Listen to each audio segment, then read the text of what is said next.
Operation లేకుండా normal delivery అయ్యే అద్భుతమైన టెక్నిక్స్ గురించి ఇప్పుడు తెలుసుకుందాం. ఒకరు ముద్దు ఇద్దరు హద్దు ముగ్గురు వద్దు, ఇది ఈ తరం సామెత. కానీ మునుపటి రోజుల్లో ఈ కుటుంబ నియంత్రణ అంతగా లేదు. ఇంట్లో ఎంతమంది ఉంటే అంత బలం అన్నట్లు ఉండేది. ఈ క్రమంలోనే ఒక్కో మహిళ 5 నుంచి 10 మంది పిల్లలకు జన్మనిచ్చేవారు. పైగా అవన్నీ నార్మల్ డెలివరీలే. అసలు ఆపరేషన్ అనే పదమే అక్కడ పుట్టలేదు. ఇప్పుడైతే ఫస్ట్ కాన్ఫే సిజేరియన్. అసలు ఎందుకు ఈ తేడా? అప్పటి మహిళలకు ఇప్పటి మహిళలకు ఉన్న తేడా ఏంటి? కాస్త వివరంగా తెలుసుకునే ప్రయత్నం చేద్దాం. ఇప్పుడు చపాతీలు చేయాలనుకుంటే పిండిని గుండ్రంగా చేసి పెనం మీద వేస్తే సరిపోతుంది. అదేవిధంగా పప్పు వండాలంటే ఆల్రెడీ కొన్న పప్పుని నానబెట్టి కుక్కర్లో వేసి గ్యాస్ మీద ఎక్కిస్తే సరిపోతుంది. కానీ పూర్వం పప్పు కావాలన్నా పిండి కావాలన్నా తిరగలే దిక్కు. కాబట్టి రోజుకొకసారి తిరగలితో పనిపడేది అప్పటి మహిళలకు. తమ కుటుంబానికి ఆత్మీయమైన వంటను చేస్తూనే తమ ఆరోగ్యాన్ని బలోపేతం చేసుకునేవారు అప్పటి మహిళలు. తిరగలు వాడితే నార్మల్ డెలివరీ అవకాశాలు ఎక్కువ. తిరగలు తిప్పేటప్పుడు మహిళలు పొత్తి కడుపుపై ఒత్తిడి పడుతుంది.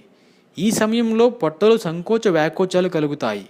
గుండ్రంగా తిరగడం వల్ల పక్కటెముకలు ఫ్రీ అవుతాయి. నడుముపై భాగాన్ని బాగా ఎక్సర్సైజ్ జరగడం వల్ల కటి ప్రాంతంపై ప్రభావం పడుతుంది. ఇది ప్రసవ సమయంలో నార్మల్ డెలివరీ అయ్యేందుకు దోహదపడుతుంది. ఇలా పుట్టిన పిల్లలు చాలా ఆరోగ్యంగా ఉంటారు. గర్భిణీలు 6 నుంచి 7 నెలల వరకు తిరగలను తిప్పొచ్చు. తిరగలను తిప్పటం వల్ల అధిక బరువు తగ్గుతుంది. తిరగలు ప్రతిరోజు ఉపయోగించే మహిళలలో మోనోపాజ్ సమస్యలు రావు. మోకాలి నొప్పులు, భుజం నొప్పులు, నడుము నొప్పులు రావు. బీపీ, షుగరు కంట్రోల్లో ఉంటాయి. పూర్వం ఆపరేషన్ అనేది లేకుండా ఒక్కొక్క తల్లి 5 నుంచి 10 మంది పిల్లలకు జన్మనివ్వడానికి ఇదే ప్రధాన కారణం. ప్రెగ్నెన్సీ సమయంలో తీసుకోవలసిన కొన్ని జాగ్రత్తల గురించి ఇప్పుడు తెలుసుకుందాం. Healthy diet. మీరు గర్భం ధరించారని నిర్ధారించగానే మొదట మీరు చేయవలసిన ముఖ్యమైన పని హెల్తీ డైట్ని పాటించడమే. అందులో ముఖ్యంగా జింక్ మరియు కాల్షియం పుష్కలంగా ఉండే ఆహారాలు గర్భిణీ స్త్రీలకు చాలా అవసరం. అరగంట నడక. నార్మల్ డెలివరీ కోరుకునేవారు హెల్తీ డైట్తో పాటు మరో ముఖ్యమైన ప్రెగ్నెన్సీ చిట్కా ప్రశాంతమైన నడక.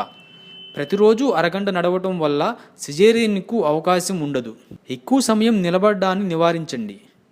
గర్భిణీలు ఎక్కువ సమయం నిలబడటం వల్ల కడుపులో ఉన్న శిశువు గురుత్వాకర్షణకు గురవుతారని, దాంతో పెల్విస్ వద్దకు చేరుకుంటారని కొందరు నిపుణులు చెప్పడం జరిగింది.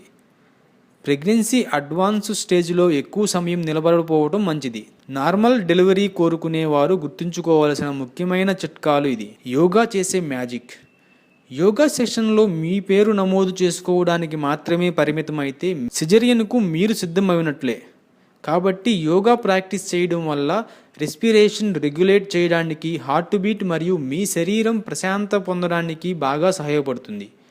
యోగా నిపుణులు సమక్షంలో రెగ్యులర్గా యోగా చేయటం వల్ల శరీరం మరింత ఫ్లెక్సిబుల్గా తయారవుతుంది మరియు ఇది నార్మల్ డెలివరీకి సహాయపడుతుంది. శరీరాన్ని హైడ్రేట్లో ఉంచుకోవాలి. ప్రెగ్నెన్సీ సమయంలో ప్రెగ్నెన్సీ చిట్కా. ముఖ్యంగా నార్మల్ డెలివరీకి నీటి అవసరం ఎక్కువగా ఉంటుంది. గర్భధారణ సమయంలో గర్భిణీలు ఎదుర్కొనే మలబద్ధక సమస్యను నివారించుకోవడం కోసం అధికంగా నీరు, ద్రవాలు, తాజా జ్యూసులు తీసుకోవడం చాలా అవసరం. ఒత్తిడి లేకుండా. గర్భధారణ సమయంలో ఎటువంటి ఒత్తిడి గురి కాకూడదని మీ అంతటా మీరు ప్రామిస్ చేసుకోవాలి. ఎంత ప్రశాంతమైన జీవితాన్ని గడిపితే అంత ఎక్కువగా నార్మల్ డెలివరీ అయ్యే అవకాశాలు ఎక్కువ. ఎల్లప్పుడూ సంతోషంగా గడపడానికి తప్పక ప్రయత్నించాలి. ఫ్యాషనబుల్. నార్మల్ డెలివరీలో మరో బెస్ట్ ప్రెగ్నెన్సీ టిప్ మీకు ఆశ్చర్యం కలిగించవచ్చు. గర్భిణీ స్త్రీలు, ముఖ్యంగా పనిచేసే ఉద్యోగినులు గాజులు వేసుకోవటం వల్ల గాజుల నుంచి వచ్చే గలగల శబ్దాలు కడుపులోని శిశువుకు ధ్వని ప్రకంపనాలు అందిస్తుందని చెబుతుంటారు. ఈ గలగల మ్రోగే శబ్దాలు ప్రెగ్నెంట్ స్త్రీలకు ప్రశాంతతకు మరియు కటికండరాలు మరియు స్నాయువులు సడలింపుకు నార్మల్ డెలివరీ సులభతరం చేస్తుంది.